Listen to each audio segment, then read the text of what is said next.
Steak adalah sajian daging panggang ala barat yang masih terbilang makanan mewah bagi masyarakat golongan tertentu. Saat berada di restoran steak, biasanya kita akan ditawarkan beberapa tipe daging, saus, dan hidangan pendamping yang bermacam-macam. Bagian daging paling familiar biasanya adalah tibon, rib eye, sirloin, tenderloin, dan wagyu. Meski sama-sama daging sapi, namun baik rasa dan tekstur daging itu cukup berbeda.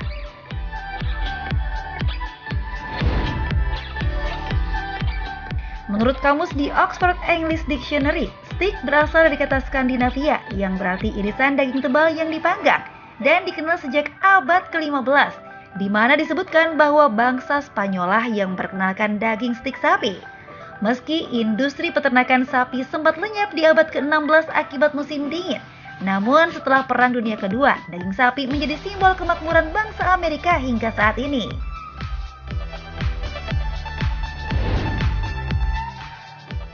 Steak biasanya disajikan dalam tingkat kematangan yang berbeda, tergantung selera. Ada yang suka dengan daging yang matang sepenuhnya atau well done, ada yang tingkat kematangan 80% atau medium well. Kematangan 60% untuk medium atau medium rare bagi yang masih senang sedikit mentah atau rare dengan bagian matang di luar namun mentah di dalam. Namun, sehatkah kita mengkonsumsi daging yang setengah matang atau kurang matang? Bagi Anda penyuka hidangan panggang ini, sebaiknya saksikan informasi berikut ini bersama dokter di studio.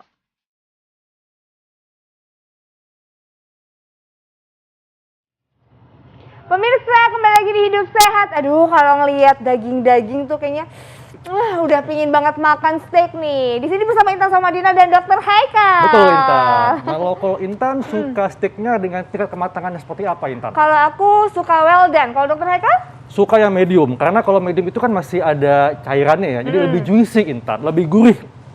Kalau aku suka yang rasanya tuh kayak apa ya, yang kalau well done tuh kan lebih matang, terus begitu lebih kayaknya apa ya, lebih yakin aja gitu loh, makannya nelennya lebih yakin gitu. Berasa lebih aman ya. Iya, kalau medium atau rare itu kan kayak ada air-airnya, itu darah bukan sih Dokter Haikal? Nah, pastinya masyarakat pengen tahu nih dengan daging steak ya, dengan tingkat kematangan yang berbeda, mulai rare, medium, atau well done, manakah apakah ada dampaknya untuk kesehatan? Makanya di tengah kita sudah ada Dr. Feni Nugraha, spesialis gizi klinik. Pagi dok, apa kabar? Pagi dok, Pagi sehat, dokter. pagi Intan. Oke. Nah dokter, ini menarik banget ya kalau kita makan apa nih namanya steak itu kan biasanya pilihannya banyak ya. Betul. Dokter Haikal kok ketawa sih?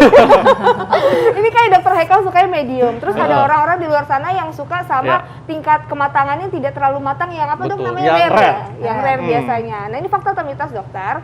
Kalau untuk steak yang tingkat kematangannya itu rare atau tidak sepenuhnya matang, itu adalah mengandung protein tertinggi. Fakta atau mitos dokter? Nah itu mitos Tan. Oh mitos? Iya, jadi tingkat kematangan dari si steak sendiri tidak berpengaruh ke si kandungan protein di dalamnya gitu. Jadi baik tingkat kematangan kan kita tahu mungkin ada 5 ya, ada yang rare, kemudian medium rare, ada yang medium, lalu ada medium well atau well done, itu mengandung protein sama. Jadi per 100 gram itu kurang lebih sekitar 20 gram protein. Dan si steak ini mengandung protein dengan kualitas dan nilai biologik yang tinggi. Artinya kemudahan untuk dicerna, diserap, digunakan oleh tubuh, itu lebih baik dan juga mengandung asam amino esensial yang lengkap gitu. Oke, jadi ini mitos dok ya? Mitos, ya. Dok, kalau misalnya kita mengkonsumsi daging steak yang kematangannya itu apa rare ya, atau masih tidak matang sepenuhnya, itu ada cairan dok. Nah, apa cairan ini katanya darah? Fakta atau mitos dok? Bukanlah darah. Bukanlah darah. Iya. Iya, ini fakta. Bukan darah. Iya. Oh bukan darah dokter? Bukan darah. Jadi kadang kalau kita konsumsi steak misalnya medium rare gitu ya, kadang kalau kita potong suka ada air-air warnanya merah, gitu. cairan. Nah, itu bukan darah. Jadi itu adalah mioglobin.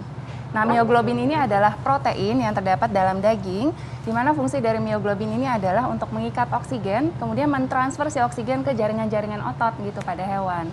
Nah, jadi kalau kita masak si daging, biasanya si mioglobin ini akan berubah warnanya jadi coklat gitu. Makanya kalau yang belum matang kan merah-merah tuh warnanya. Semakin merah ya kandungan mioglobinnya semakin banyak. Oh gitu, tapi kalau untuk tingkat proteinnya berarti tetap sama aja? Sama aja, ya dokter ya? Oh, nah tapi itu kan dok lebih lembek gitu kan, lebih juicy-juicy gitu kan, kalau istilahnya kalau dimakan tuh. Nah terus ini ada fakta dan mitos berikutnya. Daging yang belum matang sepenuhnya ini memiliki kadar air yang lebih banyak. Ini fakta atau mitos dokter? Tapi jangan dijawab dulu. Nanti kita temukan jawabannya pemirsa sesaat lagi, tetap di Hidup Sehat. Sehat. Nah, pemirsa, daging sapi adalah daging yang paling banyak digemari masyarakat, terutama diolah menjadi daging steak. Dan kita masih membahas tentang tingkat kematangan daging steak, apakah ada dampaknya untuk kesehatan ya. Nah, tadi Intan ada pertanyaan apa, Intan? Iya nih, Dokter Feni, ini kan kalau kita biasanya kalau makan daging steak yang tidak terlalu matang, itu kan kayak juicy-juicy gitu. Nah, ini benar nggak sih dok, fakta atau mitos kalau pada daging steak yang tidak terlalu matang, ini mengandung cairan yang lebih banyak? Ini fakta atau mitos? Ini fakta. Fakta? Iya, jadi memang pada yang belum matang seperti rare atau medium rare, memang kandungan airnya pasti lebih banyak. Semakin kita memasak si daging, pasti kandungan airnya semakin berkurang, Tan. Oh, jadi memang benar kandungan airnya lebih banyak. Iya. Tapi jadi lebih baik nggak sih untuk dikonsumsi atau sama aja dok? Kurang lebih sama ya, Oh, sebenarnya sama ya. tingkat kematangan daging. Mungkin yang nggak boleh terlalu matang karena berhubungan dengan si resiko kanker itu. Oh, Ya. oke. Jadi Iya. memang Oke, iya, dok. Ini kan daging steak kan memang dia berbagai macam kematangan, dok, tingkat kematangan. Nah, tapi biasanya nih kalau tingkat kematangannya medium hingga well done itu lebih aman untuk kesehatan. Fakta atau mitos, dok? Medium well done lebih aman, iya fakta. Oh, fakta, Ya, dokter. Karena di daging yang mentah, masa belum matang, sudah pasti di dalamnya ada bakteri. Bakteri kayak mungkin E. coli, Salmonella, ini sebagai penyebab penyakit. Nah, Iya. tentu saja daging yang dimasak dengan matang, tentu akan lebih aman untuk kesehatan, karena bakterinya ini akan mati. Nah, jadi saya pernah baca menurut USDA, jadi Departemen Pertanian di Amerika, memang batas aman suhu untuk mengolah si daging yang aman untuk dikonsumsi, itu minimal tuh di suhu 62,8 derajat Celcius. Oke. Gitu. Jadi mungkin ini sama dengan mengolahnya seperti medium ke atas mungkin ya, itu aman. Dimana bakterinya kalau kurang dari suhu itu memang belum mati gitu. Nah, Dokter Feni, kan tadi Dokter Feni sempat menyebut ada yang kalau misalnya daging terlalu hangus itu bisa resiko kanker. Nah, ini fakta atau mitos sih dokter? Kalau aku tuh sebenarnya paling suka kalau daging-dagingan tuh kayak agak-agak crunchy-crunchy gitu, jadi luarnya tuh ada hangus-hangusnya dikit. Tapi katanya justru daging yang dipanggang kalau luarnya terlalu hangus itu bisa memicu resiko kanker. Ini fakta atau mitos dokter? Ya, ini fakta. Fakta ya? Kan? Iya, karena daging yang terlalu matang, terutama dengan suhu yang terlalu tinggi pasti ya, durasinya lama dengan dipanggang. Nah, ini menyebabkan terbentuknya zat karsinogenik. Nah, si zatnya namanya amin heterosiklik atau kita kenal dengan HCA, di mana terbentuk pada daging yang gosong-gosong tuh yang hitam, sama terbentuk polisiklik aromatik hidrokarbon atau kita kenal dengan PAH. Nah, ini terbentuk ketika kita memanggang, itu kan asap keluar tuh. Nah, si asap nempel ke daging, ini terbentuk si zat karsinogenik tadi.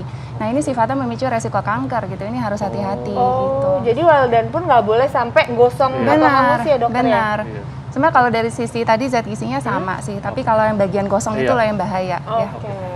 Tetapi dok, ini kan katanya dok ya, untuk supaya bisa terhindar dari kanker, maka daging steak itu dibumbui dengan rempah-rempah, jus jeruk, dan cuka, supaya bisa menghambat zat karsinogenik. Ini fakta atau mitos? Ini fakta. Fakta ya, dokter? Iya, jadi dengan membumbui atau memarinasi ya si daging dengan bumbu rempah-rempah tadi, memang sebagai penghalang antara makanan dengan si zat karsinogenik, sehingga bisa menghambat pembentukan dari tadi si HAC tadi, amin heterosiklik gitu. Jadi memang lebih aman daripada langsung dipanggang langsung tanpa memarinasi gitu. Oh gitu, jadi harus dimarinasi dulu. Nah dok, si karsinogenik ini bisa dihilangin nggak sih dok? Misalnya kayak abis makan yang mengandung karsinogenik, terus kita makan misalnya kayak buah atau timun atau ada nggak sih dokter yang makanan penangkalnya gitu? Sebenarnya kalau misalnya sudah terlanjur dimakan sih tidak ya, Oh, gitu. nggak ada ya? Tapi memang kalau makanan-makanan yang mengandung tinggi akan antioksidan, salah satunya sayur-sayuran dan buah-buahan.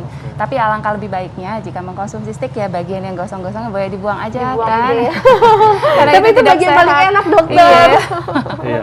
Dok, tapi katanya dok ya, tadi kan sudah disampaikan bahwa daging yang kurang matang itu mengandung bakteri dan cacing yang berbahaya bagi tubuh. Fakta atau mitos dok?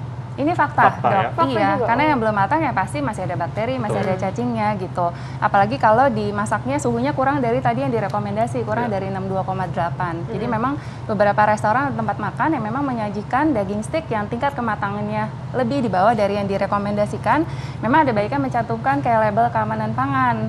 Jadi harus ada, misalnya dia berasal dari peternakan yang baik gitu. Sebenarnya cukup aman, asal ada sih keamanan pangan tersebut gitu. Dok, sebetulnya seberapa banyakkah daging steak yang kita konsumsi, yang tadi ya mungkin kematangannya well done atau sampai agak-agak angus pinggirnya, yang bisa memicu kanker? Kanker, oke. Jadi sebenarnya dari Badan Penelitian Kanker di dunia merekomendasikan untuk konsumsi daging merah sendiri, ini per minggunya direkomendasikan sebesar 350 hingga 500 gram.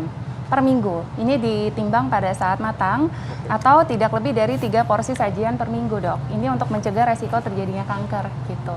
Tapi pasti tetap walaupun 350 sampai 500 bagian yang gosong-gosong tetap tidak boleh dikonsumsi. Ini kayaknya dokter Feni selalu ngingetin aku ya dokter ya. Paling enak Intan ya. Aduh, itu paling enak dokter Haikal bagiannya. Nah dokter Feni, ini artinya kan ini banyak tingkat kematangan untuk makan steak ya. Ada rare, ada medium, ada well done, dan ada tadi ada juga medium rare dan lain-lainnya. Nah ini tingkat kematangan mana dokter yang paling aman untuk kesehatan? Paling aman ya, pasti kalau paling aman ya matang. Oh, yang well done ya? Iya, yang well done itu pasti paling aman karena bakterinya pasti sudah mati ya. Tapi hati-hati aja jangan sampai terlalu gosong gitu. Tapi yang tadi tingkat kematangan di suhu dalam dari si steak itu minimal sekitar 62,8 derajat. Ini rekomendasi dari tadi si USDA tadi yang Badan Pertanian di Amerika gitu. Itu yang aman. Mungkin medium ke atas aman asalkan memang ada si label keamanan pangan tadi yang memang kalau kita konsumsinya di luar gitu. Jadi harus diperhatiin juga, nggak boleh sembarangan ya ternyata. Dan tentunya membatasi konsumsi daging merah, Dok ya. Benar. Baik, Dok, terima kasih informasinya. Makasih dokter Feni informasinya. Nah, Intan, ini kalau saya lihat setiap hari ya, Intan kan kalau live memakai high heels. Iya. Intan nggak khawatir nih, apa nggak terganggu jalannya? Tapi emang ada bahayanya dokter kalau pakai heels terus-terusan? Nah, kita akan bahas nih bagaimana dampak memilih alas kaki yang tepat supaya kita tidak terganggu kesehatannya sesaat lagi tetap di Hidup Sehat.